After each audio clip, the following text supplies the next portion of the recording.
कि बांग्लादेश दादा chicken neck का बात बोलेगा तो चिकन नेक हम रिप्लेस कर दूंगा।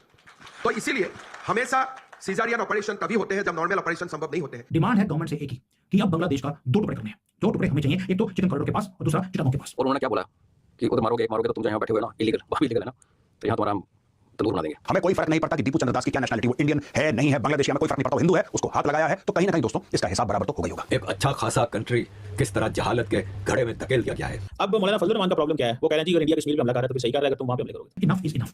और वहां पे जो गुस्सा है त्रिपुरा के अंदर, मेघालय के अंदर, मणिपुर के अंदर, वो देखने वाला है। And all the youth are on the streets. ये बांग्लादेशी कुछ भी बोलें, सच्चाई ये है कि 4000 किलोमीटर का बॉर्डर भारत के साथ लगता है। भारत हर चीज अंडरराइट करता है, उनकी फूड सिक्योरिटी, उनकी वाटर सिक्योरिटी, उनकी एनर्जी सिक्योरिटी। हमें दीनी उलूम के लिए आज हिंदू से खतरा नहीं, हमें अपने मुसलमान से खतरा है। ये जितने भी रेवोल्यूशनरी बनते हैं हाथ में डफली और झंडा लेके, ये सब पैरों पे गिरेंगे भारत के पैरों पे, और यही होना चाहिए भारत। ये बांग्लादेशी कुछ भी बोलें, सच्चाई ये है कि 4000 किलोमीटर का बॉर्डर भारत के साथ लगता है। भारत हर चीज अंडरराइट करता है, उनकी फूड सिक्योरिटी, उनकी वाटर सिक्योरिटी, उनकी एनर्जी सिक्योरिटी। ये जो चलते हैं ना टेक्सटाइल के ऊपर, रॉ मटेरियल भारत से आता है, नल बंद करो इनका।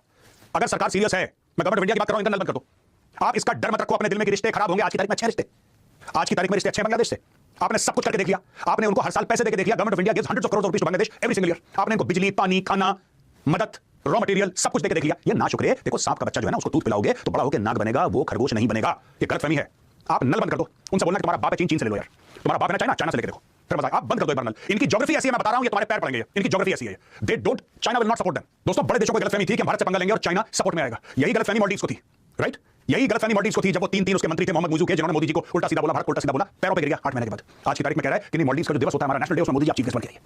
यही बंदा जो पहले बीजिंग चला गया था, भारत से कह रहा था कि डोंट बुली, हमें तुम बुली मत करो, हम चाहे छोटे हैं, हम तुम्हें, ये मालदीव्स, ये भौंक रहा था मुजू, ठीक है? यही थोड़ा सा फ्लेवर श्रीलंका ने भी करने की कोशिश करी। इनकी ज्योग्राफी ऐसी है, ये सर के बल खड़े हो जाए, कुछ नहीं होगा। मैं बता रहा हूं, चुनिया कस दो बांग्लादेशियों की, एक बार चुनिया कस दो। ये जितने भी रेवोल्यूशनरी बनते हैं ना, ये जितने भी रेवोल्यूशनरी बनते हैं हाथ में डफली और झंडा लेके, ये सब पैरों पे गिरेंगे भारत के पैरों पे, और यही होना चाहिए भारत का। ये वासुदेव कुटुंबकम, और ये हमारे पड़ोसी हैं और हम ये पड़ोसी हैं, हम इनका ध्यान रखेंगे। सांप है वो, पड़ोसी हैं। इंडिया मैं आपको कई सालों से बता रहा हूं कि मदरसों में खाली अगर इस्लाम की दावत दी जाए तो समझ में आता है, वहां पर नफरत सिखाई जाती है, और वो नफरत कुरान और हदीसों के हवाले से सिखाई जाती है, और उस नफरत का सबसे बड़ा टारगेट हिंदू और यहूदी होते हैं।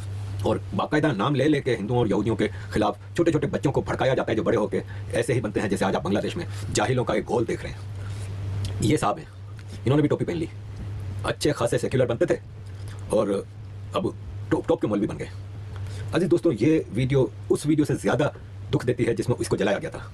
दीपू चंद्र दास को जो जलाने वाली वीडियो है वो तो मैं नहीं लगा सकता, लेकिन इस पे आप इसके चेहरे पे देखेंगे कितना खौफ और कितना, मतलब पुलिस के हाथ में है ये। और इस वीडियो के खत्म होने के कुछ ही मिनटों बाद पुलिस ने इसको उन भेड़ियों के हवाले कर दिया जिन्होंने एक जीते जाते इंसान का क्या हाल किया कि इंसानियत भी शर्मा जाए। और इतना, मतलब आप अंदाज़ा लगाएं कि कितना जहालत भरी हुई है। और मुझे ग्लोबल पॉलिटिक्स, जियो पॉलिटिक्स पे शर्म आती है इन ह्यूमन राइट्स के ठेकेदारों को कि United Nation High Commissioner for Refugees for Human Rights, American Embassy Dhaka, French Embassy Dhaka, German Embassy Dhaka, European Union, इन सब ने कंडेम किया उस टेररिस्ट हादी के मरने का। मतलब आप ये देखिए कि हादी एक कंट्रोवर्शियल कैरेक्टर था। इसने, ये लीडर कहा जाता है, ये लीडर था इन दहशतगर्दों का जो बांग्लादेश की सड़कों पे घूम रहे हैं, और पिछले 1 साल से हादी लश्कर ले लेके जाता था और आगे लगाता था, और ये ह्यूमन राइट्स के ठेकेदार उसके मरने पे शोक मना रहे हैं। झंडा जर्मनी ने अपना हाफ पास पे कर दिया। एक लिमिट होती है, चले ये भी आपका एक पॉलिटिकल वो है, लेकिन ये जो दीपू मरा है उसको भी तो कंडेम करें ना। ये तो प्योर एक्स्ट्रा जुडिशियल मर्डर था, मर्डर से भी ज्यादा बेहुर्मत थी इंसानियत की। इस पे इन लोगों ने एक बयान नहीं दिया। मैंने लाइफ में कभी भी इतनी मशालें नहीं देखी कि सारे हिंदू सड़कों पे आगे मीलों लंबी लाइन लगी है लोगों की सड़कों के ऊपर। डिमांड है गवर्नमेंट से एक ही कि अब बांग्लादेश का 2 टुकड़े करने हैं। 2 टुकड़े हमें चाहिए, एक तो चिकन कॉरिडोर के पास और दूसरा चिटागोंग के पास। ये डिमांड है जो इंटेंसिफाई करती जा रही है, मशाले हाथ में है। और आज बात करेंगे कि जो काम नॉर्थ ईस्ट ने शुरू किया, अब नेपाल के जो हिंदू लड़के हैं उन्होंने भी सड़कों पे आना शुरू कर दिया कि अब हम बांग्लादेशियों को, और ये गंदे से पाकिस्तानी जो यहाँ पर आ गए हैं, गंदी गंदी मस्जिदें खोलती हैं, वहाँ पे लोग होते हैं। इंडिया ने एक अजीब सी शांति मेंटेन कर रखी है। इनफैक्ट इंडिया रेडियो साइलेंस में है, बांग्लादेश पे कुछ नहीं कह रहा। कुछ लोग इंडिया में ये पूछ रहे हैं इतने साइलेंट क्यों, बताता हूँ। देखिए, इंडिया ने अमेरिका को, रशिया को क्लियरली कह दिया हम एक्शन लेंगे, और इसके बाद सर्जे गोर वो बात करता है यूनुस से। यूनुस प्रॉमिस करता है इलेक्शन उसी टाइम पे होगा, हम काम और पीस मेंटेन करेंगे। रशिया के एम्बेसडर वो डायरेक्टली बांग्लादेश को कहते हैं 1971 याद रखो, चीज़ें जल्दी शांत करो। मैंने बहुत सारे सब्सक्राइबर से बात की, बड़े सारे मेरे सब्सक्राइबर्स भारत के नॉर्थ ईस्ट से हैं। त्रिपुरा में बातचीत की तो पता चला भाई बहुत मूवमेंट्स हो रही हैं।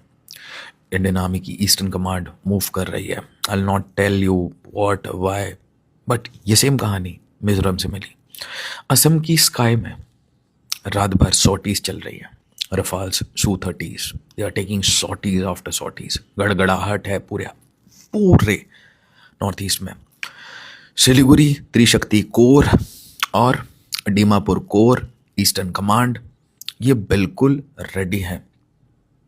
आप समझ लीजिए, ये वार्निंग बेल्स हैं। इंडिया ने डिप्लोमेटिकली बात करना बंद कर दिया है। इंडिया अपने वीज़ा सेंटर्स क्लोज कर रहा है, कोई स्टेटमेंट नहीं दे रहा। क्लियर है, इंडिया बांग्लादेश को कह रहा है कि भाई बहुत जल्दी से शांत हो जाओ, नहीं तो हार्ड पावर देखने के लिए तैयार हो जाओ। रहीम यार खान, नूर खान एयरबेस बना देंगे। इसे लाइक करिएगा, शेयर करिएगा और चैनल को फॉलो करिए। जय हिंद, जय भारत।